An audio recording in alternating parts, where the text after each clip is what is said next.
¿Quién era Harry? Capítulo 13. La princesa merodeadora.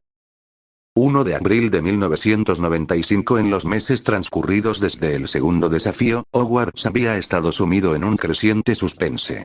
La noticia del desafío de Dumbledore a los merodeadores y los gemelos Weasley se había filtrado rápidamente entre el alumnado. El personal pensó que el director estaba loco por proponer semejante desafío. Sí, la guerra de bromas entre los gemelos, Harry y sus amigos había cesado abruptamente, pero era como saber que un enorme dragón se les venía encima y no podían hacer nada al respecto. Entre los estudiantes corría la especulación sobre qué se les ocurriría a los bromistas para el desafío. Aunque hubo repetidos intentos de que Harry o los gemelos dieran información sobre la tercera prueba, nadie lo había conseguido. Eso simplemente aumentó el fervor. Los campeones solo tenían una forma de describir sus sentimientos ante el desafío: muertos de miedo. Cedric y Draco habían visto de lo que eran capaces los gemelos Weasley en los últimos años. Fleur, Al, Victor y los demás campeones extranjeros habían presenciado la guerra de bromas desde su llegada. La idea de tener que lidiar con los esfuerzos conjuntos de los gemelos Weasley y los merodeadores los ponía a todos muy nerviosos, especialmente a Draco. No sin razón, Draco estaba bastante seguro de que los bromistas lo atacarían. Intentó quejarse con su padre para que eliminara su desafío como director escolar. El mayor de los Malfoy incluso quiso quejarse con el ministro Fudge, pero no tuvo suerte. La posición de Sirius como jefe de la antigua y noble familia Black fue suficiente para contrarrestar la presión de Malfoy. Solo después del fracaso de Lucius, Draco se dio cuenta de que su intento probablemente atraería aún más la atención de los bromistas hacia él. Draco no estaba teniendo una buena primavera. El gran comedor estaba ahora lleno de estudiantes de 3 escuelas, junto con el personal y los visitantes del ministerio. Estaban allí para escuchar los detalles del tercer desafío. La mesa del personal había sido retirada y reemplazada por un gran espejo. Había varios espejos más en las paredes del comedor o pequeños espejos sobre las mesas. Frente al gran espejo estaban las figuras familiares de Harry Potter, Sirius Black, Remus Lupin y los gemelos Weasley. Una vez que los estudiantes e invitados se acomodaron en sus asientos, se abrió una puerta lateral del gran comedor y Dumbledore condujo a los demás directores a la sala, a los asientos reservados para ellos, cerca de sus campeones. Dumbledore les indicó a los demás directores que se sentaran antes de volverse hacia los bromistas que esperaban. Caballeros, la palabra es suya. Harry se adelantó del grupo. Respiró hondo y luego empezó. Me han elegido para ser nuestro portavoz y explicar este suceso. Algunos creían que mi reciente experiencia me convertiría en un buen orador. Sinceramente, solo dije que lo haría para que no escucháramos hablar al gemelo Weasley y así ahorrarnos un dolor de cabeza. Muchos estudiantes estallaron en risas de agradecimiento mientras los gemelos fingían ofenderse. Como habrán oído, originalmente pretendían construir un laberinto de setos de aliguste en los terrenos del estadio de Quidditch, incluir algunas de las mascotas de Hagrid y luego enviar a los campeones a una carrera para ver quién llegaba primero al centro. Como los setos iban a medir 3 metros de altura, los espectadores nos habríamos quedado, una vez más, con muy poco que ver. Ahora bien, no podíamos permitirlo, ¿verdad? Habría preferido que lo que sea que hayas tramado, Harry, gritó Al. Harry le dedicó a su amigo una sonrisa que solo podía calificarse de malvada. Los campeones empezaron a ponerse aún más nerviosos. Harry continuó, elevando su voz como la de un showman. En cambio, los merodeadores, con la ayuda de los incomparables gemelos Weasley, han desarrollado un desafío que los emocionará y los mantendrá en vilo de principio a fin. Les presentamos. La princesa merodeadora. Ante el anuncio de Harry, el espejo reinició la nube hasta que desapareció por completo. Parecía el techo del gran comedor antes de una tormenta. Nubes densas parecen arremolinarse. El estudiante parecía un poco sorprendido y estaba concentrado en observar los espejos. Ni siquiera notaron cuando sus presentadores desaparecieron. Al menos, hasta que la voz de Harry sonó por todas partes. La princesa merodeadora evoca las grandes historias de magia, heroísmo y determinación con las que crecimos. Nuestros campeones deben actuar como aquellos campeones de antaño para rescatar a nuestra princesa merodeadora de sus viles captores. Para lograrlo, deberán usar toda su inteligencia, magia y fuerza para tener éxito en la misión. Las imágenes en el espejo comenzaron a aclararse, mostrando la orilla del lago negro mirando hacia el bosque prohibido. En el agua se veían figuras nadando. Un pequeño velero flotaba cerca. El espejo parecía avanzar hacia el lago y sobre el agua. De repente, se escuchó un chillido y una enorme serpiente asomó la cabeza, casi como si atravesara la superficie del espejo. Muchos estudiantes gritaron de miedo. Para la primera parte de la misión, nuestros campeones deben cruzar el lago Negro, infestado de anguilas chillonas. Estas feroces anguilas carnívoras emiten un grito horrible y estridente cuando están a punto de alimentarse. Su grito se intensifica cada vez más cuando están a punto de alimentarse de carne humana. El espejo parecía ahora volar sobre el agua mientras las anguilas chillonas intentaban darse un festín con lo que fuera que vieran.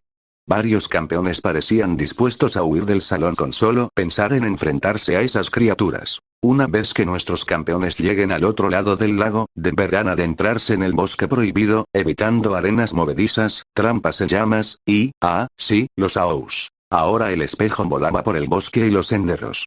La imagen pasó junto a un centauro furioso con el arco en alto, varios troles y una osa con su cría. Entonces, el espejo pareció acercarse a una oscura maraña de ramas y hojas. Se oyó un chasquido ominoso cuando la planta empezó a temblar. Los observadores sintieron que la criatura estaba a punto de revelarse cuando el espejo se alejó y se adentró en el bosque. El espejo se detuvo de nuevo al pie del monstruoso acantilado cuya existencia ninguno de los estudiantes conocía. Los supervivientes del bosque prohibido deben ahora escalar los acantilados de la locura. Los vientos impredecibles que arremolinan el acantilado hacen que volar sea casi imposible. Escalar es la única opción real. El espejo pareció volar por la pared rocosa del acantilado. Los espectadores estaban aterrorizados por la verticalidad de la superficie. La escalada en roca era prácticamente desconocida en el mundo mágico, así que nadie tenía ni idea de cómo enfrentarse a algo así. La imagen reflejada llegó a la cima del acantilado. En la cima había un pequeño claro con algunas ruinas. El espejo voló una corta distancia hacia las ruinas. Había una abertura en el suelo que descendía a la oscuridad total. La imagen reflejada parecía revolotear alrededor de la abertura como si estuviera demasiado asustada para continuar. Una vez en la cima, nuestros campeones se enfrentan a un último desafío. Deben descender al pozo de la desesperación para rescatar a nuestra bella princesa. Aquí, en el pozo, nuestros campeones deben enfrentarse a sus mayores miedos. Ahora, por supuesto, podemos esperar que todos ustedes sigan a nuestros campeones para verlos afrontar sus desafíos durante la princesa merodeadora. Como han visto, hemos colocado espejos encantados por todo el salón, señaló Harry al gran espejo que tenía detrás y luego a los demás que había alrededor.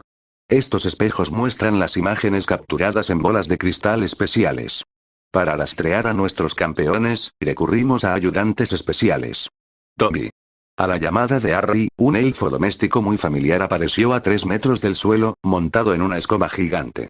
La escoba aceleró rápidamente, como la saeta de fuego a la que se parecía, para lanzar al elfo por la habitación.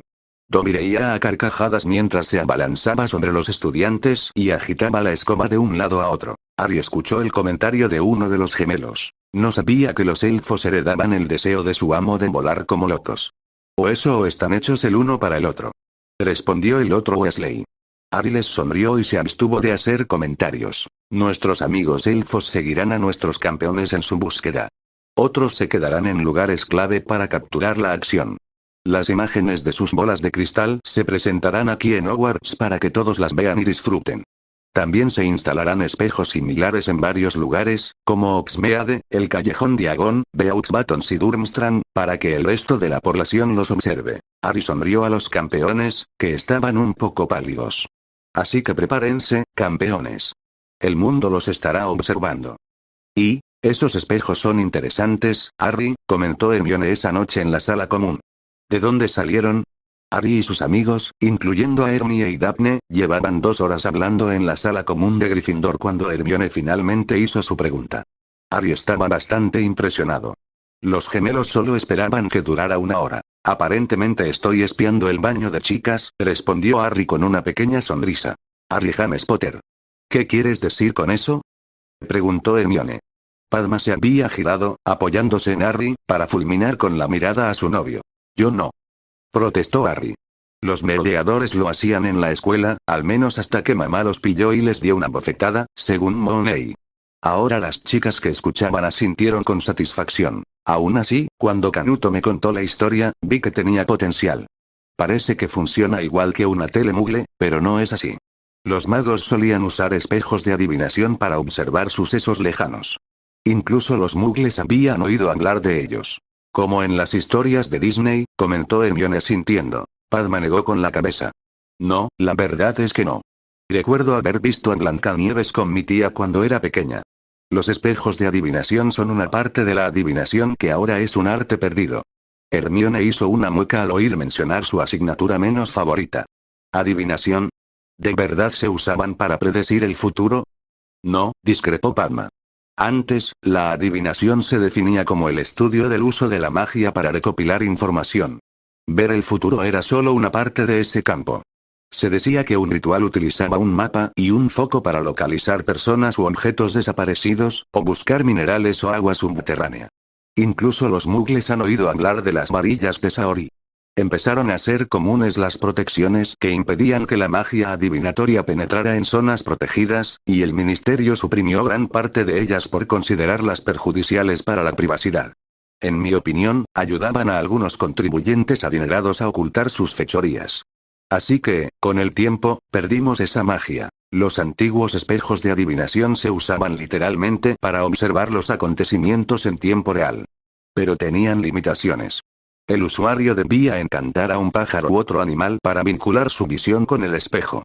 Si el animal moría o el hechizo se rompía, el espejo se volvía inútil y no podía volver a usarse con otro animal. Harry sonrió al escuchar la explicación de Padma. Continuó cuando ella hizo una pausa. Cuando estaban en el colegio, mi padre y Remus lograron conectar un pequeño cristal a un espejo. Montaron el cristal en una pequeña estatua y la encantaron como ambientador. Luego engañaron a una alumna de primer año para que lo pusiera en el baño. Aprendieron que el tamaño y la calidad del cristal determinan la calidad de la imagen que obtienen en el espejo. El cristal pequeño y barato que usaban daba una imagen borrosa. Nuestros cristales son más grandes y de buena calidad, así que obtenemos buenas imágenes en los espejos. Además, los cristales toman imágenes desde todas las direcciones, a su alrededor, por encima y por debajo. Incluso si no lo ven en el espejo, pueden volver más tarde y ver el resto de lo que captó el cristal. Los amigos de Harry quedaron impresionados con las capacidades de los nuevos espejos. ¿Cómo controlas las imágenes que verá la gente durante el desafío?, preguntó Hermione. Harry sonrió. Eso lo robamos de la tele. Nos apoderamos de una aula vacía y la convertimos en una sala de control. Está llena de elfos domésticos. Actúan como directores y demás para controlar lo que se ve en los espejos. Luego, las imágenes, por supuesto, las captura nuestra propia corporación de elfos voladores. Hermione pareció indignada por el uso de elfos domésticos. Harry captó su expresión y añadió: todos los elfos son voluntarios. Se lo han pasado bien y les prometimos que se quedarían con las escobas cuando termináramos. Deberías haber visto sus caras. Ron y Hermione sonrieron al mencionar a los elfos y las escobas. ¿Todos vuelan como Dobby?, preguntó Ron. Harry rió disimuladamente. Canuto quiere crear una liga de Quidditch para elfos domésticos. Lunático le gritó por ello, pero él no deja de hablar del tema. A los elfos les entusiasmó la idea. Da un poco de miedo ver a Sirius seguido por una pequeña horda de elfos emocionados. Creo que se estaban intercambiando ideas. Los demás se rieron mientras Ron simplemente negaba con la cabeza. Harry le preguntó cuál era el problema. Inglaterra logró sobrevivir al Señor Oscuro. No estoy seguro de que sobreviviéramos a un señor bromista con un ejército de elfos domésticos a sus órdenes. Los demás dejaron de reír mientras consideraban el comentario de Ron. Hermione hizo un gesto hacia Ron con su botella de cerveza de mantequilla y dijo: el tipo tiene razón. Harry hizo un gesto de despedida mientras se recostaba en el sofá con una sonrisa malvada. Ah, es mucho peor que eso. Harry se giró y miró a Ron a los ojos. ¿Recuerdas esa tienda de bromas que tus hermanos siempre han soñado con abrir? Ron asintió con cautela. La sonrisa de Harry se ensanchó. Hace un par de días les contaban a Sirius y Remus sus planes. Canuto decidió financiarlos. Así que ahora los merodeadores y los gemelos Weasley son socios comerciales. Harry se rió entre dientes al ver las caras de miedo de sus amigos ante esa idea. Haría la vida interesante, como mínimo. Y, 20 de mayo de 1995 era el último fin de semana de Hogsmeade del curso escolar. La primavera había llegado temprano a Hogwarts. Había llovido gran parte de abril y principios de mayo, pero había estado seco los últimos días. Esto les brindó a los estudiantes un hermoso y cálido fin de semana rodeados del nuevo follaje verde. Era una oportunidad que ninguno de los estudiantes iba a desaprovechar. Harry y sus amigos se habían reunido con sus respectivas parejas para disfrutar de la aldea mágica.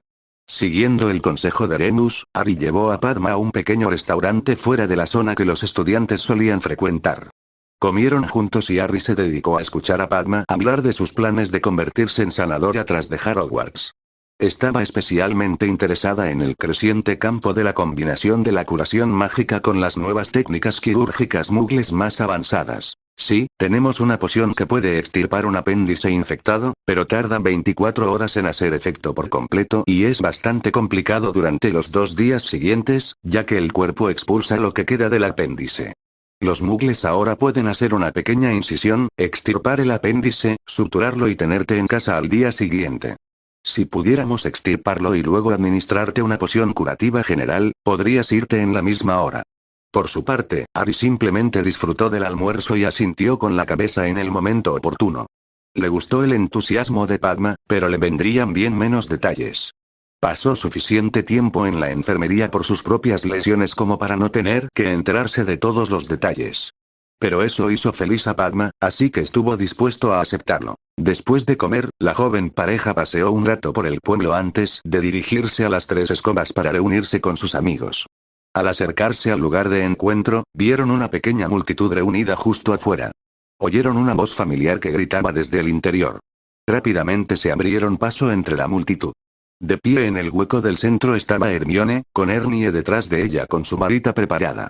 La bruja se enfrentaba a Draco Malfoy y sus sujetalimbros. Déjame hacerte una pregunta, Malfoy. ¿Qué porcentaje de los estudiantes de Hogwarts son nacidos de muggles? Malfoy se burló ante la pregunta. ¿Por qué querría contar alimañas?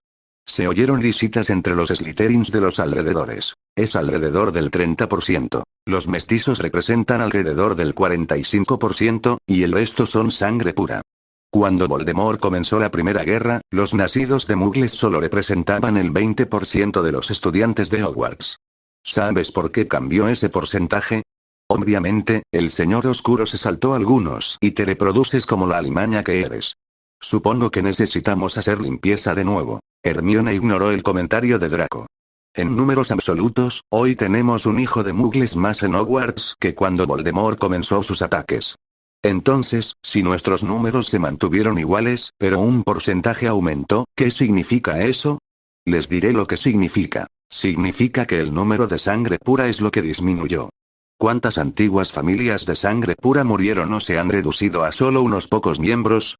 Los Potter, los Bones, los Black, los Longbottom, los Crouch, los McKinnon, los Wilkes, los Prewett. Todos ellos desaparecieron o se han reducido a 1 o 2 miembros de la familia.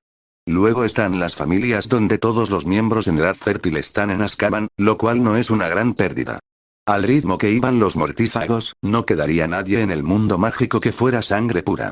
Hoy en día, la familia sangre pura promedio tiene 4 hijos, incluso menos si se eliminan los Weasley.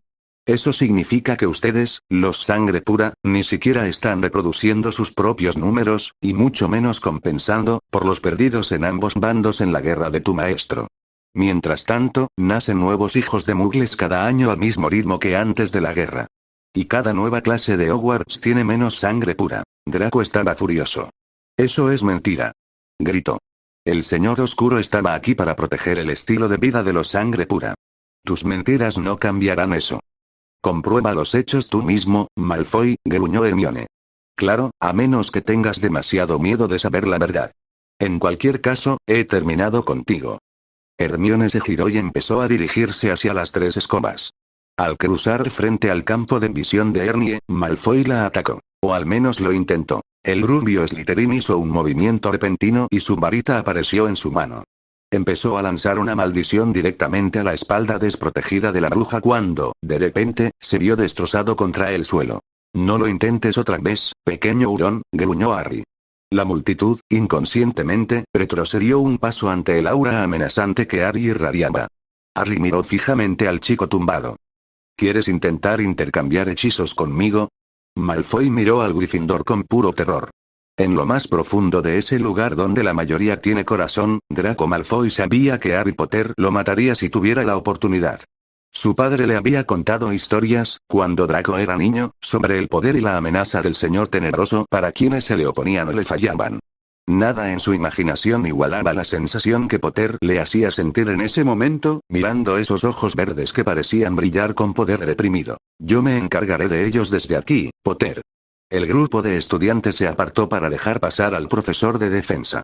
Moody avanzó con dificultad, varita desenvainada.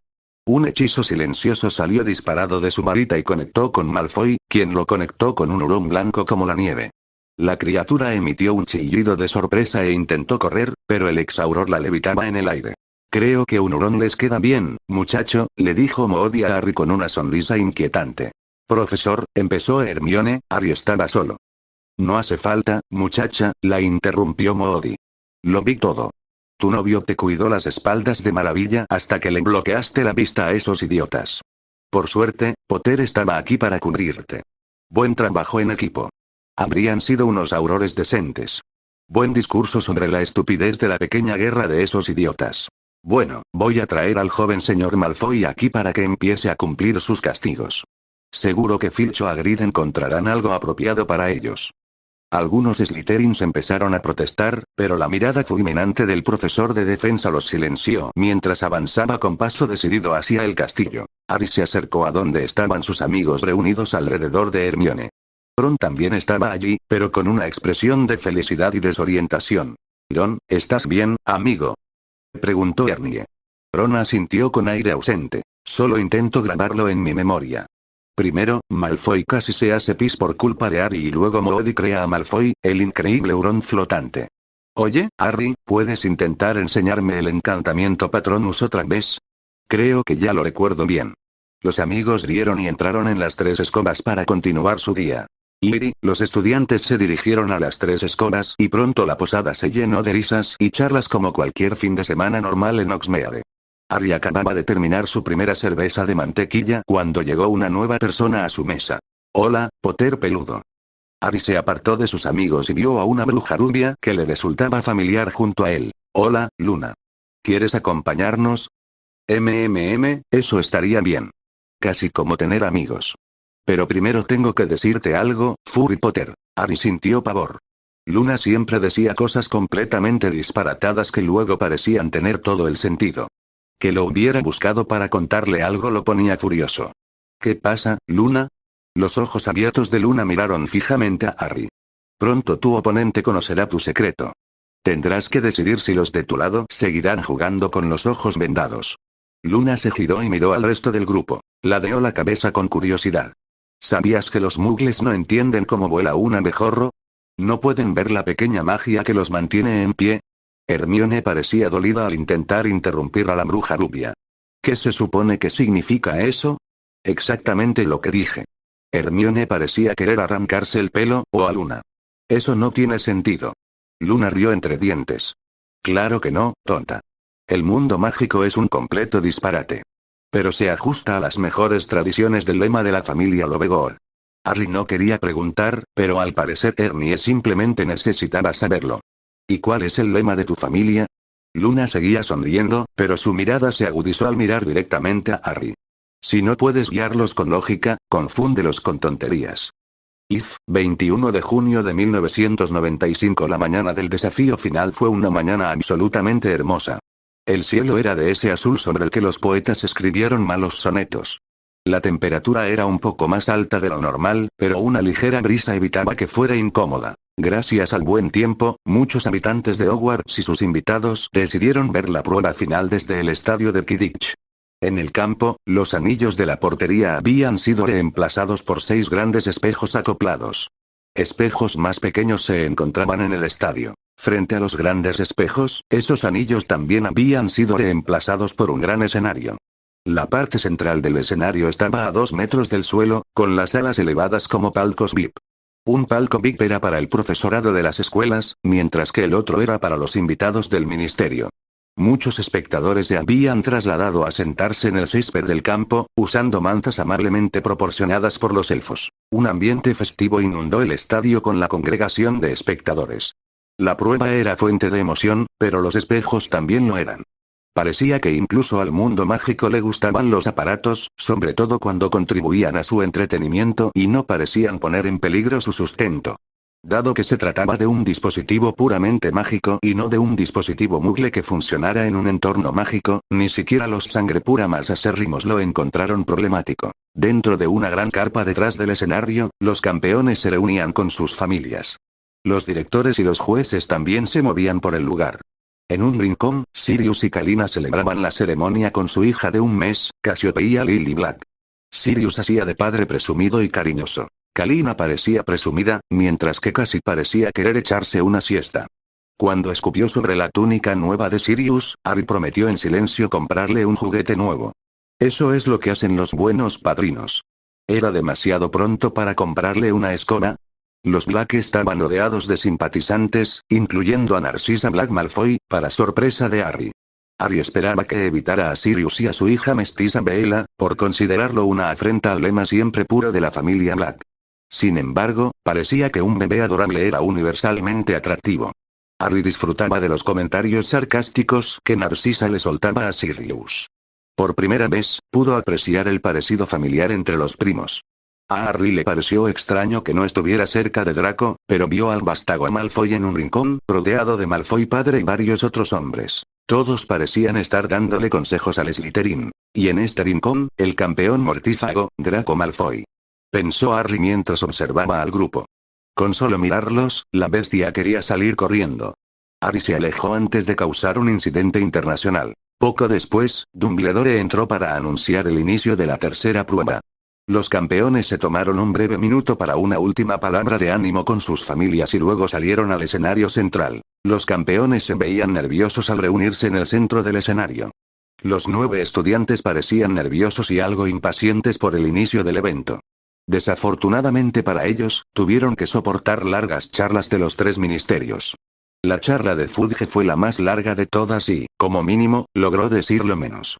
Al verlo hablar, Harry, al principio, no podía decidir qué sería peor, su infancia con sus familiares o ser criado por Fudge. Pero después de que el hombre hablara monótonamente durante 10 minutos, tuvo la respuesta. Vernon nunca hizo que Harry quisiera saltar al lago con las anguilas chillonas. Una explosión de fuegos artificiales detrás del estadio interrumpió el discurso de Fudge. Sirius aprovechó la sorpresa del ministro de magia para apoderarse del escenario. Ahora viene el evento que todos vinieron a ver. La multitud vitoreó. Harry quedó bastante impresionado con el volumen que alcanzaron. Antes de empezar hoy, tenemos unas reglas sencillas, anunció Sirius. Primero, ningún campeón puede hechizar, maldecir, encantar, transfigurar ni usar magia de ninguna otra forma sobre otro campeón, excepto en una situación de ayuda donde la vida del campeón objetivo esté en peligro inminente. Segundo, nuestros campeones comenzarán de 2 en 2 en parejas aleatorias.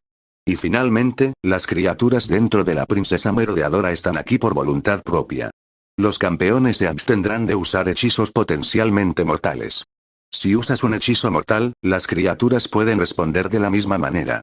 Sirius dirigió una mirada mortalmente seria a cada uno de los 9 campeones. A menos que uses magia letal, tus oponentes en este desafío usarán todo lo posible para evitar que lo completes. ¿Entiendes? Todos los campeones asintieron. Harry notó que algunos, incluido Malfoy, parecían bastante arrogantes al saber que sus vidas no corrían peligro. Harry contuvo la risa. A veces, para un adolescente, había cosas peores que la muerte. Los campeones fueron enviados a la carpa a esperar su llamado. Esto les impidió observar el progreso de quienes los precedieron y aprender de sus esfuerzos. Victor y Al fueron los primeros campeones en empezar. Cada uno se subió a un pequeño velero de madera. Victor usó un encantamiento para soplar viento en la vela, mientras que Al apuntó con su varita al agua detrás del barco y lanzó el hechizo para impulsarlo hacia adelante. Las águilas se volvieron locas nadando alrededor de los barcos y gritando. El hechizo de Al pareció atraerlas. Victor logró adelantarse mientras las águilas obligaban a Al a desviarse de su rumbo. Victor llegó a la otra orilla casi 20 segundos antes que Al. Mientras los chicos desaparecían en el bosque prohibido, 2 más comenzaron. Roger Davies y Auguste Penef. Ambos intentaron usar el mismo hechizo generador de viento que Victor, pero con menos éxito. En el monitor, vio a Victor y Al avanzando por el bosque. Habían elegido caminos separados. Victor saltó una trampa de arenas movedizas con una impresionante demostración de atletismo. Harry se giró hacia otro espejo justo a tiempo para ver al usando un encantamiento congelador de llamas para atravesar una trampa de fuego sin dejar rastro. La multitud enloquecía animando a los dos campeones. Harry se alegró de ver que ambos lo estaban haciendo bien. Entonces, algunos espectadores comenzaron a gritar. Harry miró por los espejos y vio que el mago de Durmstrang, August Penef, estaba en apuros en el lago. Las águilas lograron volcar el bote del chico y volaban en círculos frenéticos. El chico gritaba de pánico al perder el control. Una de las águilas se aferró al pie del chico, tirándolo de vuelta al agua. El chico desapareció bajo las aguas negras en medio de un hervidero de águilas. Más adelante, Roger Davies observaba conmocionado e impotente la pérdida de un compañero campeón. El público empezó a protestar cuando August apareció en el centro del escenario, empapado, pero sin sufrir daños. Miró a su alrededor, conmocionado por su repentino rescate, antes de desmayarse en el suelo. Damas y caballeros, un aplauso para nuestro primer campeón, August Penef. El público, en shock, guardó silencio mientras veía a un trío de elfos domésticos ayudar al chico inconsciente a bajar del escenario. Vamos, seguro que no pensaron que permitiríamos que un estudiante muriera. ¿Cree que asustar mortalmente a un estudiante es una broma, señor Black? ¿Que es gracioso?, preguntó McGonagall mientras subía al escenario. Sirius parecía un novato pillado colándose en el baño de chicas. ¿Sí? Fue solo la llegada de Dumbledore lo que salvó a Sirius de convertirse en una alfombra frente a la chimenea del profesor de transformaciones. Minerva, no te preocupes demasiado. El señor Black me ha asegurado que no hay obstáculos realmente peligrosos en el recorrido. Y yo me he asegurado de que tienen suficientes pociones calmantes. ¿Podemos darle uno ahora?, preguntó Sirius. McGonagall la miró indignada mientras Dumbledore reía entre dientes. Lo siento, muchacho. Eso es para los estudiantes. Tendrás que lidiar solo con la profesora McGonagall. Sirius pareció traicionado al ver la risa de la multitud. McGonagall los silenció con una mirada que impresionó incluso a la bestia. Volviéndose hacia su antiguo alumno, la profesora anunció. Por cada estudiante que sufra daño físico en esta misión tuya, cumplirás un día de castigo. Sirius intentó protestar, pero la bruja escocesa estaba furiosa. No quiero oírlo, Sirius Black.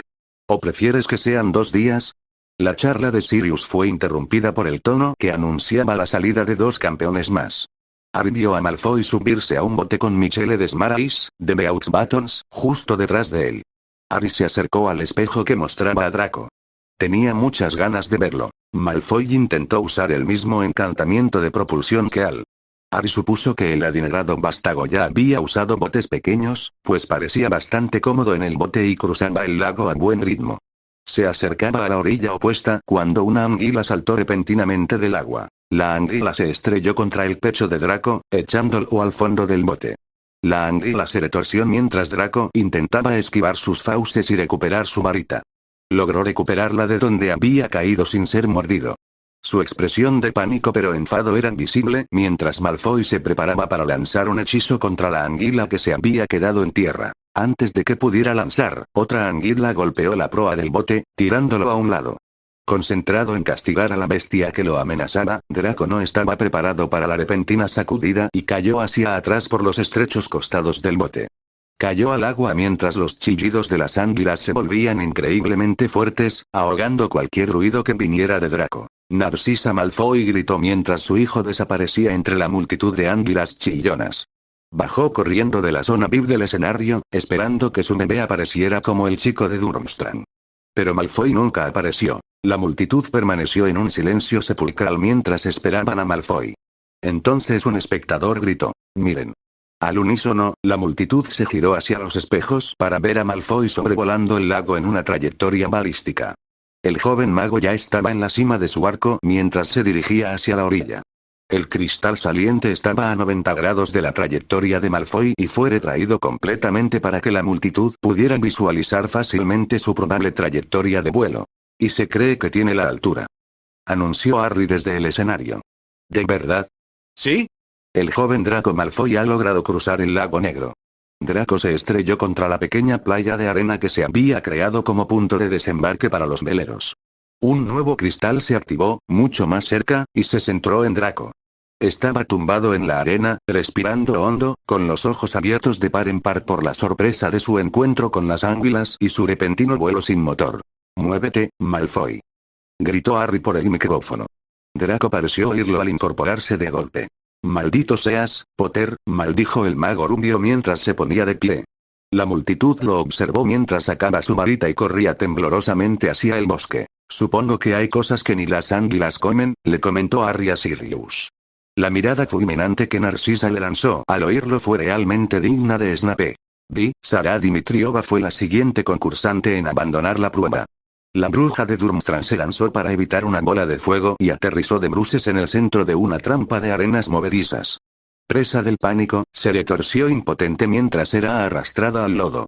Cuando apareció en la plataforma 2 segundos después de desaparecer en la arena, la pobre bruja estaba casi loca de miedo y apenas podía creer que estaba a salvo. Madame Pomfrey llegó casi de inmediato con una poción calmante. Convenció a la aterrorizada niña para que la vendiera y poco después la sacó del escenario entre los aplausos del público. Sin embargo, la mirada de la sanadora hacia Sirius no fue muy amistosa. Vaya, Canuto, a este ritmo vas a estar castigado todo el verano, comentó Harry con una sonrisa descarada a su padrino. Siempre puedes unirte a él, señor Potter, anunció la profesora McGonagall desde detrás del mago de cuarto año. Sí, profesor, reconoció Harry mientras miraba fijamente a Sirius por no haberle advertido de la llegada de la bruja. Se oyeron gritos en el estadio que distrajeron a los dos magos. En la pantalla gigante, según dicen, se veía la imagen de Draco Malfoy perseguido por un par de acromántulas. Las arañas gigantes lanzaban grandes bolas de telaraña del tamaño de pelotas de béisbol al mago que huía. Al parecer, Draco había perdido su varita en el bosque. Veo que Malfoy encontró los Aous, comentó Sirius casualmente. Fred no estuvo de acuerdo. Parece más bien que lo encontraron. Fred y George acababan de unirse a ellos mientras observaban los intentos de Draco por escapar de los arácnidos de tamaño inusual. Parece que no les cae muy bien, observó George. Las arañas tenían a Draco atrapado entre dos hilos de telaraña y lo balanceaban de árbol en árbol. Las arañas estaban tan distraídas que no notaron que Fleur pasaba corriendo junto a ellas, pero la multitud sí. Algunos abuchearon a la bruja francesa, pensando que debería haberse detenido a ayudar a su compañera campeona, pero la mayoría la aplaudió por aprovechar la oportunidad. En cualquier caso, poco después de que Fleur desapareciera de la vista, Draco se desmayó y un traslador oculto en su cuerpo se activó. Narcisa ya se movía cuando el cuerpo inerte de su hijo apareció en el escenario. Los presentes fueron inmediatamente asaltados por ciertos olores provenientes del Slytherin inconsciente. La causa del olor se hizo evidente un momento después, cuando Madame Pomfrey bajó al mago del escenario. «Dobby no va a limpiar eso», anunció Dobby al aparecer. El viejo amo malo solía obligar a Dobby a limpiar lo que ensuciaba el hijo del viejo amo malo todo el tiempo. El hijo del viejo amo malo tardó mucho en aprender a usar el baño como un mago. Pero Dobby ahora es un elfo libre y Dobby dice no. Luego desapareció de nuevo. La multitud estalló en risas de asombro al oír semejante cosa de un elfo. Cuando terminaron de reír, Sirius comentó: «Liberar a ese elfo fue lo mejor que has hecho, Harry». Harry solo pudo asentir mientras intentaba recuperar el aliento. Al Digiamoto salió del bosque prohibido y se encontró de pie en un pequeño claro, mirando hacia arriba. Los acantilados de la locura resultaron ser un acantilado empinado y escarpado con una gruesa cuerda colgando, una por cada campeón. 9 cuerdas colgaban a lo largo de toda la altura del acantilado, separadas por 9 metros. Vio a Cedric trepando por una de las cuerdas en el centro del acantilado.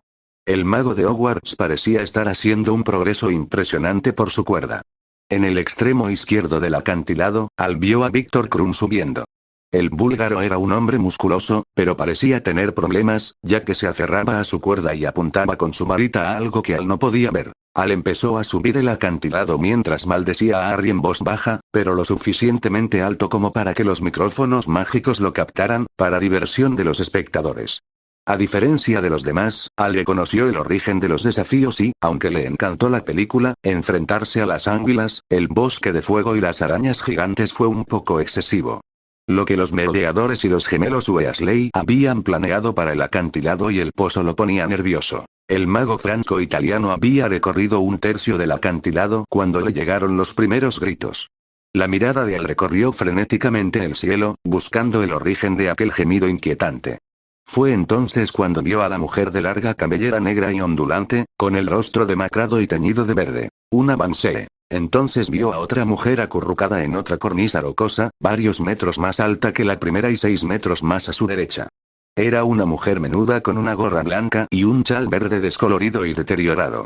Pareció ver al mismo tiempo y emitió otro gemido lastimero, distinto del de la Banshee. El muro de sonido de las dos criaturas femeninas golpeó a Al con una fuerza casi física. Una oleada de miedo lo invadió mientras buscaba a tientas su varita guardada en el cinturón. Su mano temblorosa la sacó torpemente. El mundo parecía girar mientras intentaba alcanzar la varita, solo para verla caer al suelo del bosque. Al giró la cabeza con pánico. Sin varita, ¿cómo podría competir? Tendría que volver a bajar a buscarla. Pero estas criaturas. Al creyó ver a otra mujer aparecer de una cornisa cercana. Pero parpadeó y le pareció que acababa de ver una imagen residual, como tras mirar el flash de un mugle. Pero entonces otro gemido se unió al coro profano. Desesperado, Al se tapó los oídos para protegerse de los horribles gemidos. Y suelta la cuerda. Maldito seas, Potter. Gritó Al mientras caía de cabeza al suelo. El traslador se activó a solo 2 pies del suelo. Sentado en las gradas, Ron soltó la pregunta que casi todos los que estaban sentados a su alrededor se estaban haciendo. ¿Qué demonios eran esas cosas? Bueno, lo primero fue una Banshee, respondió Seamus con voz temblorosa. Las criaturas le inspiraban especial temor al mago irlandés. Morag McDougal dio la siguiente respuesta con su acento escocés. El segundo era un Cointeach. Parecido a una Banshee, pero vive en las tierras altas occidentales de Argyle. No sé qué era el último. Nunca lo vi. Hermione respondió mientras regresaba a las gradas con Ernie a cuestas. Basándome en lo que eran los 2 primeros, supongo que encontraron una Kiraet. Según el libro monstruoso de los monstruos, se cree que Banshee, Cointeach y Kiraet fueron formadas por los espíritus de brujas que sufrieron algún tipo de evento trágico justo antes de morir. Obviamente, debe haber algo más, o se habrían formado muchas más después de la guerra. Nadie ha logrado comunicarse con una ni observarlas en libertad durante mucho tiempo. Sinceramente, no tengo ni idea de cómo lograron que vinieran aquí. ¿De dónde son Kiraet? Preguntó Daphne. Nunca había oído hablar de la criatura. Gales del Sur, en realidad, respondió Hermione. La discusión se olvidó cuando Fleur llegó al pie del acantilado. Para asombro de la multitud, la bruja francesa ignoró las cuerdas y usó su escoba para subir a toda velocidad a la cima del acantilado donde Cedric y Víctor acababan de terminar su escalada. Billy, soy un jugador profesional de Quidditch y nunca pienso en usar una escoba, comentó Víctor con disgusto cuando la hermosa campeona francesa aterrizó elegantemente cerca. Cedric soltó una carcajada. Yo tampoco. Nunca dijeron que tuviéramos que usar una de sus barquitas para cruzar el lago, ¿verdad? Respondió Fleur con una sonrisita de superioridad. Sus competidores masculinos dieron en señal de acuerdo. ¡Qué listo!, reconoció Cedric. Además, como empezaste detrás de nosotros y nos alcanzaste, eso significa que vas en cabeza. Fleur restó importancia. Solo quiero terminar con esto. Harry debe pagar por esto. Una de sus pequeñas trampas de fuego me atrapó en un momento demasiado oportuno. Se giró para mostrarles a los otros 2 campeones las quemaduras en su túnica justo donde estaba su trasero. Estaba saltando intentando apagar las llamas de mi trasero mientras uno de sus malditos elfos rondaba cerca, saludándome. Seguro que los espectadores lo disfrutaron. Los magos volvieron a reír mientras escuchaban a Fleur describir su encuentro con su acento francés. No sé si puedes culpar a Harry, señaló Cedric. El señor Black y su esposa también pudieron haberlo hecho. Y siempre están los gemelos Weasley. Fleur pareció un poco sorprendida por la idea y luego entrecerró los ojos, pensativa. Cedric se alegró mucho de que la bruja francesa no estuviera molesta con él. La entrada al pozo de la desesperación parecía una cueva natural excavada en la cima del acantilado. Unas escaleras de aspecto desvencijado descendían formando una espiral gigante que se perdía en la oscuridad. Yo iré primero, anunció Víctor mientras subía la escalera. El mago búlgaro bajó las escaleras primero. Cedric le indicó a Fleur que fuera el siguiente. El Hufflepuff planeaba cerrar la marcha. Dudaba que Harry y sus amigos tuvieran algo realmente peligroso en la prueba, pero contaba con asegurarse de que nada se acercara por detrás. El trío había descendido 12 metros. Las escaleras se sentían frágiles y temblaban a medida que los adolescentes descendían. Pronto, el aire se llenó de polvo al ver que las escaleras se desplomaban. Demasiado pronto, la espiral y una ligera inclinación del pozo de la cueva bloquearon la luz del sol. Los 3 campeones bajaron las escaleras con sus varitas en la mano y un hechizo de lumos en la mano. Fleur sintió un escalofrío que le recorrió los huesos mientras seguía a Víctor por las escaleras. Parecía que ya habían descendido más allá del acantilado por el que habían ascendido. Se preguntó distraídamente qué tan profunda sería la cueva. Entonces notó que la luz que provenía de la varita de Cedric a sus espaldas había desaparecido. Sorprendida, se giró para ver cómo estaba el mago inglés, pero no lo vio por ningún lado. «Cedric», gritó. No hubo respuesta. «Víctor». «Cedric es». Fleur se giró para encarar al mago búlgaro, solo para ver la negrura impenetrable al límite de la luz de su hechizo. Una bruja menor habría gritado de pánico ante la desaparición de sus dos compañeros masculinos. Fleur respiró hondo varias veces para calmar la repentina descarga de adrenalina que la recorrió por la desaparición de sus dos amigos. Con el corazón en un puño, Fleur volvió a bajar las escaleras. Fleur se acercó a lo que parecía un rellano con cierto alivio.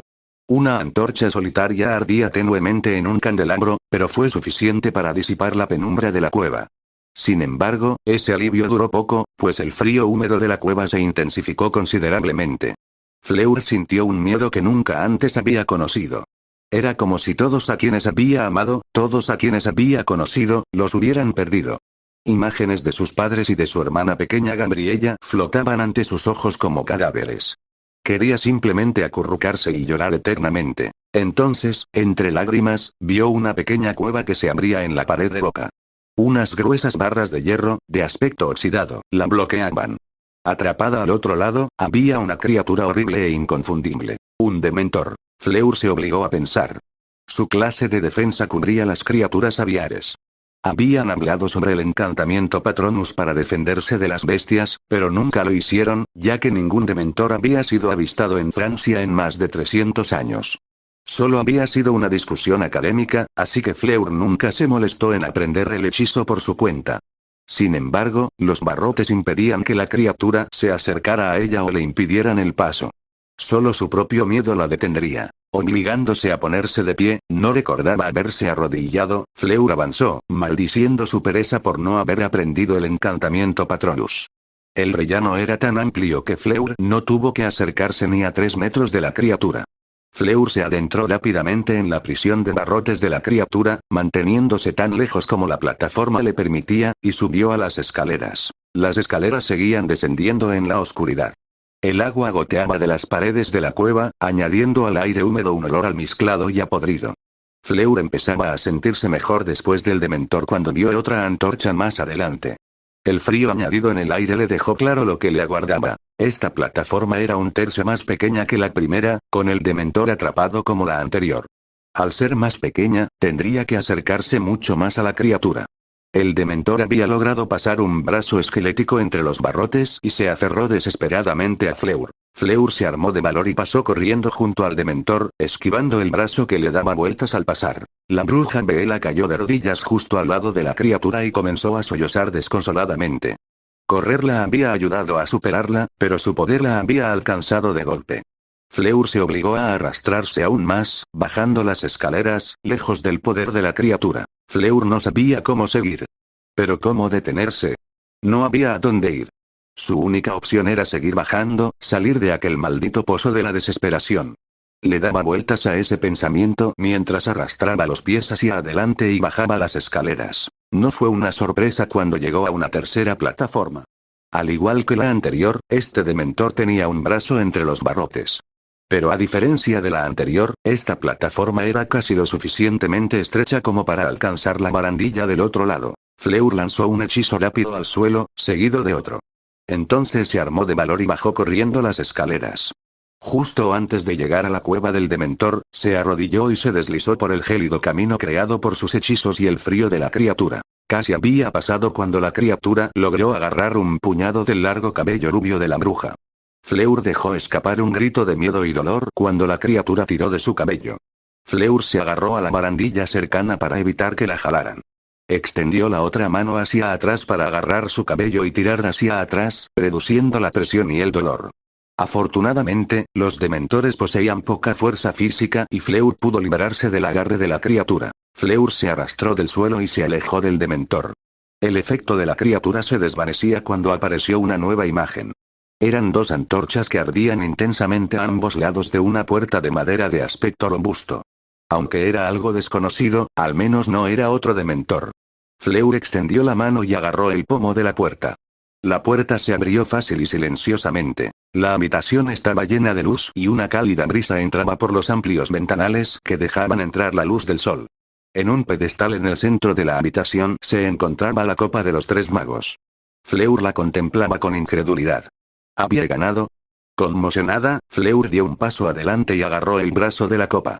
Sí, la multitud se estaba dispersando a medida que la mayoría se dirigía a Oxmeade para el festival público que celebraba la conclusión del torneo de los tres magos. Los Big y los padres de los campeones acompañaron a los estudiantes a Hogwarts para el banquete de celebración del colegio y para otorgarle oficialmente a Fleur el título de campeona de los tres magos. Harry se alegró de que la bruja francesa hubiera ganado. Tras conocerla durante las vacaciones de invierno, se dio cuenta de que la Bella francesa tenía un complejo de inseguridad enorme debido a su aspecto. Esperaba que la gente no la tomara en serio por su aspecto, y temía que tuvieran razón al afirmar que no era una bruja de verdad. Quizás esto le daría un poco de confianza. La mayor parte de la tercera prueba había sido un truco. Las ánguilas eran selkies transfiguradas. Se parecían a grandes focas, pero tenían una inteligencia similar a la de los humanos y solían convivir con colonias de sirenas. Sin embargo, conservaban el sentido del humor travieso de las focas y estaban encantadas de ayudar. Las acromántulas eran reales, pero se les había pagado con vacas enteras antes de que comenzara el concurso. Las Bansees y sus primas eran ilusiones combinadas con productos de la WWW que creaban un efecto similar al de Confundus. Los Dementores eran un solo Bogart atrapado en la forma de Dementor por un hechizo que encontraron en la Biblioteca Negra. El pozo había sido algo así como una cinta de correr Muggle. Cada campeón continuó por su propio camino hasta que llegó su turno de enfrentarse al Dementor. La plataforma se encogía con cada encuentro. Víctor no logró superar al primero. Fue el último de los campeones en encontrarse con el primer Dementor y se acercó demasiado. La criatura lo agarró e intentó besarlo cuando su traslador se activó. Cedric superó la segunda prueba, pero no pudo enfrentarse al tercer Dementor. Lo intentó, pero el miedo era demasiado grande. Ahora Fleur recibía los elogios que se merecía. Los estudiantes de las tres escuelas celebraban. Fleur parecía aliviada de que hubiera terminado, pero la mirada furiosa que dirigió a Harry indicaba que habría revanchas en el futuro. Trataste a ese mocoso Malfoy con demasiada amabilidad, muchacho. Una voz áspera interrumpió los pensamientos de Harry. Deberías haber dejado que las ánguilas se las comieran. Pero lo de las arañas gigantes también fue un lujo, según mi opinión.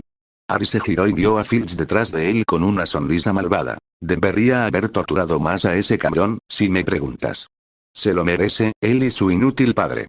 Harry simplemente asintió y dijo, me alegra que lo hayan disfrutado. Ahora, si me disculpan, me necesitan en el castillo. Harry se giró para continuar su camino hacia el castillo. Podía ver a Padma y al resto de sus amigos esperándolo. Me temo que no vas a venir a esa fiesta, Potter. Una mano agarró de repente el bíceps derecho de Harry. El amo te necesita. Harry sintió el tirón repentino de un traslador activado y luego nada.